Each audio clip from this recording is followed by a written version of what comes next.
নমস্কাৰ মই doctor Hiren Gogoi Aditya IVF Dibrugarh আজি আপোনালোকৰ আগত এটা বিষয় আলোচনা কৰিবলৈ লৈছো বিষয়টো হৈছে মহিলাসকলৰ মাহেকীয়াৰ দিন দেৰি হোৱাৰ কাৰণসমূহ দেৰি আমি হয় বুলি কেতিয়া কম এতিয়া আমি চিকিৎসা বিজ্ঞানৰ মতে 21 পৰা 35 দিনৰ ভিতৰত মাহেকীয়াটো হলে তাক নৰমাল বুলি ধৰা হয় যদিহে 35 দিনতকৈ বেছি হয় তেনেহলে মাহেকীয়াৰ দিনটো বাঢ়ি যোৱা বুলি ধৰা হয় তেতিয়া এইটো এটা চিন্তনীয় বিষয় এই ক্ষেত্ৰত প্ৰধান কাৰণসমূহৰ ভিতৰত প্ৰথম কাৰণটোই হ'ল পলিসিস্টিক ওভাৰি হলে শৰীৰৰ দুটা ডিম্বাশয় থাকে ডিম্বাশয় দুটাত কিছুমান পানী জমা হৈ যায় মানে সিস ফৰ্ম হয় সিস বিলাকৰ পৰা যিখিনি হৰমন ওলাই এইখিনিয়ে সঠিক সময়ত মাহেকীয়াটো হ'ব নিদিয়ে তেতিয়া এই মাহেকীয়াটো বন্ধ থাকিলে মানে যেতিয়া বহু দিনৰ মূৰত হ'ব তেতিয়া ব্লিডিংটো বেছি হয় বা হলে মানে বেছি হ'ব নহলে দেৰিকে হ'ব ইয়াৰ পিছতেই হ'ল থাইৰয়ডৰ হৰমনৰ তাৰতম্য এই হৰমনটো যদি কম বা বেছি হয় তেনেহলেও মাহেকীয়াটো দেৰি হ'ব পাৰে এই ক্ষেত্ৰত মাহেকীয়াৰ দেৰি হলে তেওঁ থাইৰয়ডৰ টেষ্টটো কৰাটো অতিকে বাঞ্ছনীয় ইয়াৰ পিছতেই গৰ্ভনিৰোধক পিল বা অৰেল কন্ট্ৰাসেপ্টিভ পিল খালেও বা হঠাতে যদি এগৰাকী মহিলাই যদি ইমাৰ্জেন্সি কন্ট্ৰাসেপ্টিভ লৈছে তেতিয়াও তেওঁ তাৰ পিছৰ মাহেকীয়াটো দেৰি হ'ব পাৰে ইয়াৰ পিছতে যদি এগৰাকী মহিলাৰ বহু দিনৰ পৰা বেমাৰ হৈ আছে যেনে লিভাৰৰ ডিজিজ কিডনি ডিজিজ বা নাৰীত মানে হুৱা ডিজিজ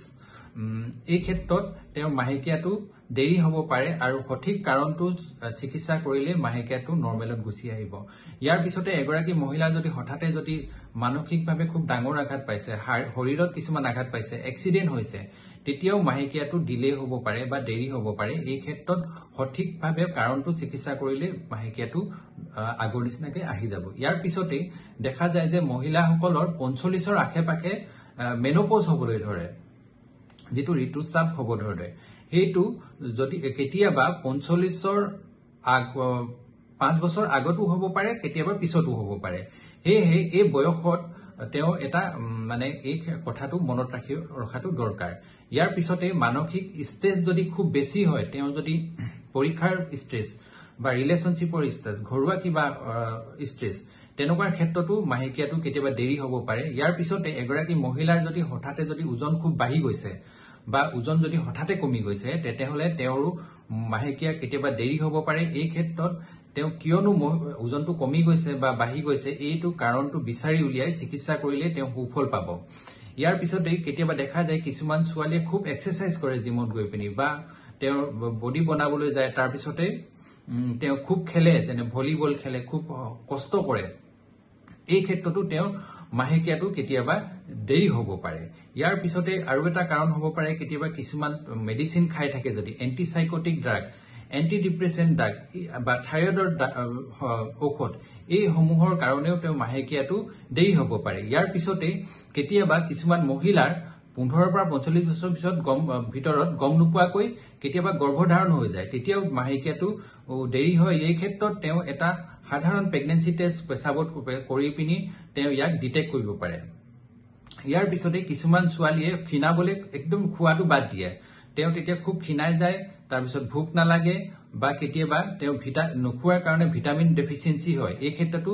মহিলাগৰাকীৰ মাহেকীয়াটো দেৰি হয় এতিয়া মাহেকীয়া দেৰি হোৱাটো এটা লক্ষণহে কিন্তু প্ৰধান কাৰণটো বেলেগো হ'ব পাৰে এই প্ৰধান কাৰণটো যদি চিকিৎসা কৰা হয় তেনেহলে মাহেকীয়াটো সঠিক সময়ত হ'ব আৰু তেওঁ সোনকালে মাহেকীয়াটো সঠিক সময়ত ৰেগুলাৰ আহি যাব গতিকে